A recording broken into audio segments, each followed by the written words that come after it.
It's showtime! So, are you ready to risk your life for the cause? That is the big question as we head into Book 5 of Attack on Titan. In this installment, we'll see a tense court proceeding. We'll get some insight into the Titans through mad experimentation. Also, we go on our first trip as the reader outside the walls. This is capped off with a shocking realization. Let's get into it.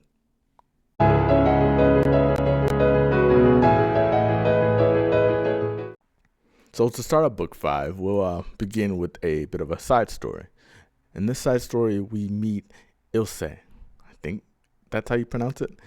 Ilse is a member of the Survey Corps, out on the 34th expedition.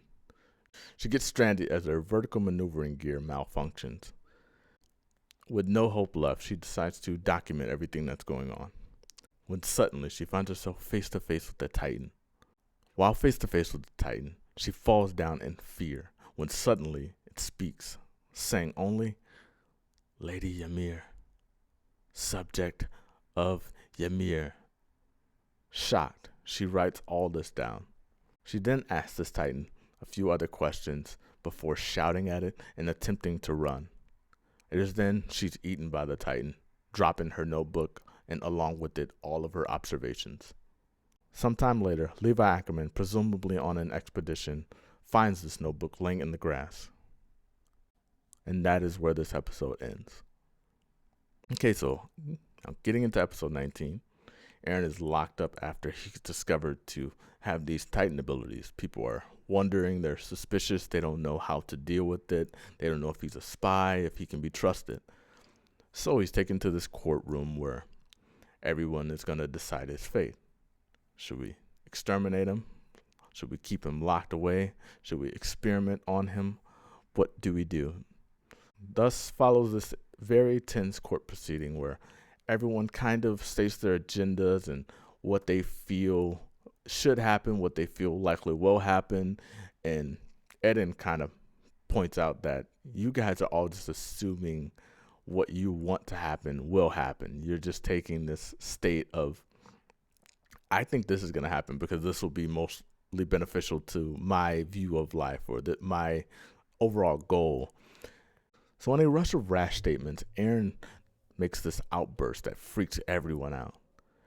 And in this moment, one of the guards of the courtroom trains a gun on him, and it looks like they're about to pull the trigger when suddenly Levi Ackerman comes in with a kick to Eren's face, knocking one of his teeth out. He proceeds to give him a ruthless beating, after which he states that he will take care of Eren, and there's nothing to worry about because if anything happens with him, he will take him out immediately. He assures the court of this. And thus, Eren is allowed to leave under the command of the Survey Corps. It is after this that Eren is welcomed by Commander Erwin Smith, Levi, and Captain Hange as well. As opposed to being mad at Levi for kicking his butt so bad, he's actually really thankful that he made that decision and stuck his neck out for him. No hard feelings. Can't quite said have the same disposition. I don't know. And with that, we go into episode 20, Special Ops Squad. We start the episode off with Eren and his new comrades going out to find their new home, so to speak. They decide that the safest place to house Eren and his newly discovered Titan abilities would be in this old castle that actually used to be the Survey Corps' headquarters before it was overrun due to it being located outside of the safety of the walls. Once they make it inside, they all decide, okay, we need to clean this place up. It's dilapidated, it's fallen to decay, and we need to sweep, mop, refurnish everything, and get everything into a reasonable state. Once everything's cleaned up, the Special Ops Squad all sit down for a bite to eat. It is here where Eren mistakenly discovers Captain Hange's passion for Titans. Captain Hange is absolutely fascinated with Titans, how they operate, their scientific makeup. It is here where she recaps a lot of her experiments, where she tests their reaction to sunlight and lack thereof, as well as things like how they operate at night, what times they like to feed.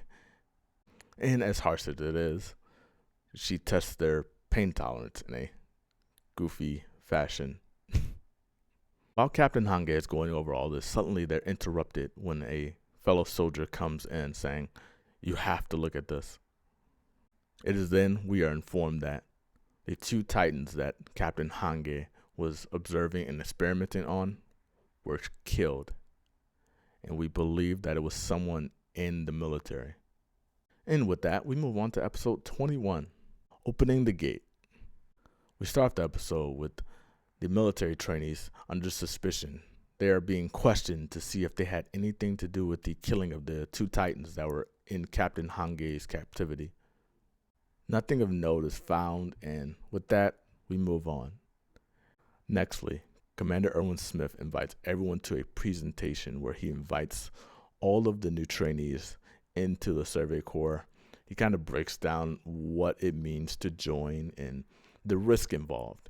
And he really emphasizes the risk, the likelihood of death, what it means to go outside the walls, and the high mortality rate of people who join the Survey Corps. It is then where we get a view into the minds of many of the trainees, most of them being very fearful for their lives. They had just witnessed the carnage of the Titans in the previous attacks, and many of them are not excited to come face to face with the Titan ever again. So after a bit of prolonged prodding from Commander Erwin Smith, we're left with 21 members who decide to join the Survey Corps. And about a month later from then, we set for our 57th expedition outside the walls. Almost immediately, the dangers of outside the walls are realized in the shape of a 10-meter Titan. This Titan is easily taken down by the more experienced members of the Survey Corps. In this moment, we get to witness some of the terror of the trainees as they have to put their faith in their teammates as a Titan is running for them. They just kind of ignore it and trust that their teammates are going to take it out before it reaches them and inevitably devours them. And that brings us to the 22nd and final episode. One of the Survey Corps members is explaining to Eden a formation called the Long Distance Enemy Scouting Formation. Doesn't exactly roll off the tongue. This is a traveling strategy in which Titans can best be avoided while traveling in a brigade outside the walls. If a Titan is spotted, the person closest to a Titan shoots a flare in a direction. The direction of the flare kind of indicates the path that they should take to avoid any Titan interactions. And if everything goes smoothly and according to plan, there should be no need for any sort of combat or fighting at all. But there are cases where a Titan might sneak in, and if a Titan does somehow end up in the middle of the formation, you run the risk of the formation being divided. Now, this can be caused by multiple factors, but mostly this includes a Titan that's obscured by something out in their formation, or an abnormal Titan that doesn't react in the way that they anticipate. So thus the formation can kind of be broken because this Titan doesn't react the same way as your typical Titan would. And on this expedition, we see both. Sasha comes really close to a Titan that was obscured by a house, or it might have been a farm. It's hard to really tell the difference, but as she rounds around the farm, this Titan looks over his shoulder and lunges at her. This Titan is eventually taken out with little to no harm. But then, suddenly, an abnormal Titan comes running in, going straight for the group. And again, this Titan is taken out with little to no issue. Everyone's kind of taking a breather and assessing the situation when suddenly we hear a rustling in a group of trees in the distance. Emerging from the trees, another Titan, running at a shocking rate of speed.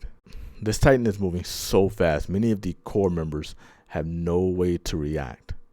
But shockingly, This Titan runs past many of the Survey Corps members, and it appears to be heading right for Armin.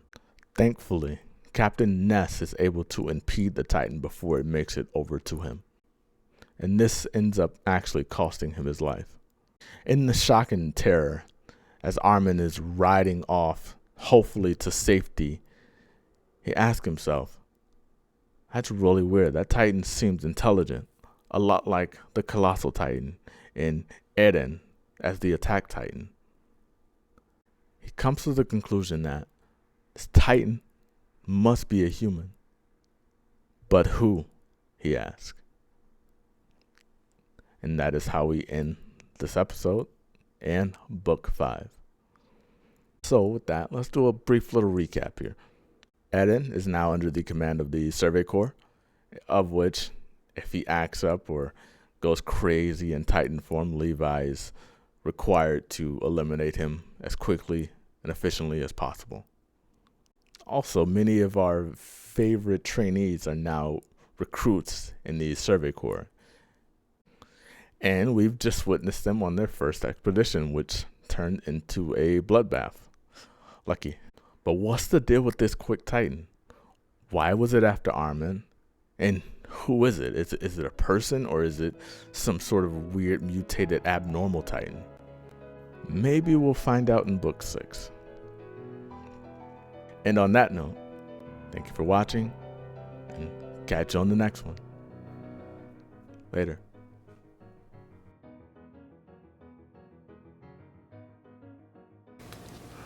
I'm a Colossal Titan. I'm a Colossal Titan.